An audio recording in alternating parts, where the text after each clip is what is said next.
हर हर महादेव. नमस्कार महाराष्ट्र. तुमचं परत एकदा स्वागत करतो आपल्या एम.एच. सायकल बाबा या यूट्यूब चॅनलवर. तर पाहू शकताय सकाळची सुरुवात आपण कुल्लडच्यापासून करत आहे. काल सनातन पदयात्रा ज्या ठिकाणी पंडाल लागलं होतं त्याच ठिकाणी आपण रात्रीचा विश्राम केलेला. आता सकाळ झालेली, सकाळी आलेलो आहे.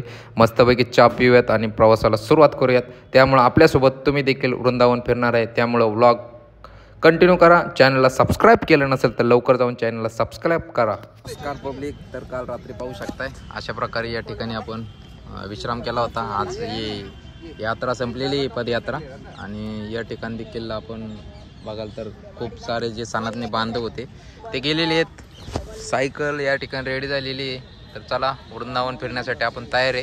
तुम्ही देखील तयार असाल तर लवकर चॅनलला सबस्क्राईब करून ठेवा. नमस्कार मित्रांनो. तर पाहू शकता आता आपण आलो केसी घाटमध्ये. तर केसी घाट या ठिकाणी संध्याकाळची आरती देखील होती आणि या ठिकाणून खूप सुंदर असं नयनरम्य दृश्य आपल्याला पाहायला मिळते. खाली यमुना नदी पाहू शकताय. या ठिकाणी तुम्ही येऊन बोटिंगचा देखील आनंद घेऊ शकताय. तर चला आपण आता थोड्याच वेळामध्ये बोटिंगचा आनंद घेऊयात. तर तुम्ही केसी घाटचं या ठिकाणी दर्शन करू शकताय.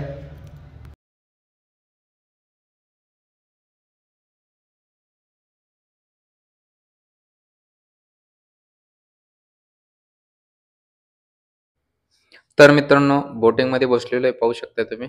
तर चला बोटिंगचा आनंद घेऊयात. तर आम्ही बोटिंगमध्ये बसल्याच्या नंतर आम्हाला या ठिकाणी बोटमध्ये एक ब्रजवासी भेटलेला आहे. तर त्यांनी आपल्याशी बातचीत केली. तो म्हटला कुठून आलात तुम्ही. त्यांना मग आपली सर्व काही माहिती सांगितली. तर त्यांना खरंच खूप भारी वाटलं. ते म्हटलं की राव मला खूपच भारी वाटले तुम्हाला भेटून, कारण की तुम्ही एवढे लांब ते पण सायकलने प्रवास करत आहे. तर मला विश्वास बसत नाही. मग त्यांना आपली सायकल दाखवली, आपलं इंस्टाग्राम पेज दाखवला, यूट्यूब दाखवला. मग ते म्हटले खरंच. ते मला विचारले कसं काय तुम्ही एवढी मोठी यात्रा करताय. त्यांना म्हटलं महादेवाची, प्रभू श्रीरामांची तसेच श्रीकृष्णांची कृपा आहे, याच्यामुळं हे सर्व काही शक्य आहे. तर आता चला आपण बोटिंगचा आनंद घेऊयात आणि ब्लॉग तुम्ही कंटिन्यू करा. तर मित्रांनो आता आपण जात आहे बाके बिहारीला. तर या ठिकाणी थोडं पार्किंगचा विषय आहे, त्यामुळे आपण सायकल एका दुकानवाल्यापाशी त्याला म्हटलं लक्ष राहू द्या दादा, कारण की या ठिकाणी आपले वानरसेना खूप आहेत आणि सायकलवर जे काही सामान असेल ते घेऊन जातात. त्यांना त्यांच्या जबाबदारीने या ठिकाणी सायकल लावून गेलेले. तर पाहू शकता गर्दी प्रचंड आहे या ठिकाणी बाके बिहारीला. तर पाहू शकता तुम्ही गर्दी खूप आहे. तर आम्ही आता प्रवेशद्वारावर पोहोचलो आहोत पाहू शकताय मित्रांनो. तर आता आतमध्ये तर आपल्याला काही फोन येण्यास परवानगी नाही, त्यामुळे तुम्ही बाहेरनच बाके बिहारी यांचं दर्शन करू शकताय. आता आमचं दर्शन खूप छान प्रकारे या ठिकाणी झालेलं आहे. तर तुम्ही देखील बाहेरून या ठिकाणी आपले बाके बिहारी महाराजांचं दर्शन करू शकताय.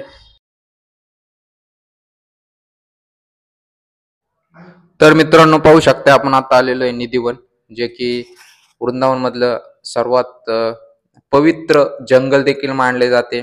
आणि या ठिकाणी आपले श्रीकृष्ण व राधा रात्री रासलीला करण्यासाठी देखील या ठिकाणी येत असतात. असे या ठिकाणी संध्याकाळी परवानगी बंद असते, कोणालाच या ठिकाणी जाऊन देत नाही. आणि आपण या ठिकाणी आज आलेलो आहे. दर्शन वगैरे खूप छान प्रकारे झालेले.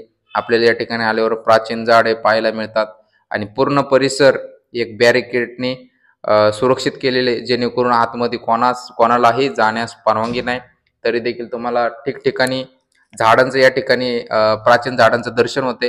तर आपलं छान प्रकारे दर्शन झालेले. तर तुम्ही देखील या ठिकाणी आपल्या व्हिडिओच्या माध्यमातून निधीवन जंगलाचं दर्शन करू शकताय. तर रात्रीचे वाजले आहेत 7:30. तर आता आपण लगभग बाके बिहारी, निधीवन, केसी घाट सर्व काही फिरून आत्ता आलेलो आपण प्रेम मंदिर या ठिकाणी दर्शन करण्यासाठी. तर भगवान श्रीकृष्ण आणि राधांना समर्पित असलेले हे प्रेम मंदिर आहे. या ठिकाणी खूप लांबून भाविक दर्शन करण्यासाठी येत असतात. तर आज आपण देखील या ठिकाणी आलेले पाहू शकता. रंगीबेरंगी विद्युत रोषणाई या ठिकाणी मंदिरावर केली गेलेली आहे. खूपच सुंदर असं मंदिर दिसत आहे. तर चला आपण दर्शन करूयात. आपण आतमध्ये गर्भगृहामध्ये आलेलो आहे पाहू शकताय तुम्ही. तर मित्रांनो पाहू शकता आपण मंदिराच्या गर्भगृहामध्ये पोचलो आहोत. तर मंदिराच्या आतमध्ये देखील गर्भगृहात विद्युत रोषणाईने मंदिर पूर्णपणे सजवले गेलेले आहे. तसं बघाल तर हे मंदिर पहिल्या मजल्यावर पाहाल तर आपल्याला श्री राधाकृष्ण यांचे दर्शन होते. तसेच दुसऱ्या मजल्यावर गेल्यावर प्रभू श्रीराम तसेच माता सीतेचं देखील आपल्याला दर्शन होत आहे. तसेच मंदिर 55 एकरामध्ये पसरले गेलेले आणि मंदिराच्या बाहेर देखील जे श्रीकृष्णांनी जे लीला केले होते त्याचं देखील या ठिकाणी त्यांनी खूप छान प्रकारे दृश्य या ठिकाणी आपल्याला पाहायला मिळतंय. जेणेकरून जे श्रीकृष्णाने एका करंगळीवर गोवर्धन पर्वत उचललं होतं ते देखील आपल्याला पाहायला मिळतंय. तर चला मित्रांनो, भेटूयात लवकरच. हर हर महादेव. राधे राधे.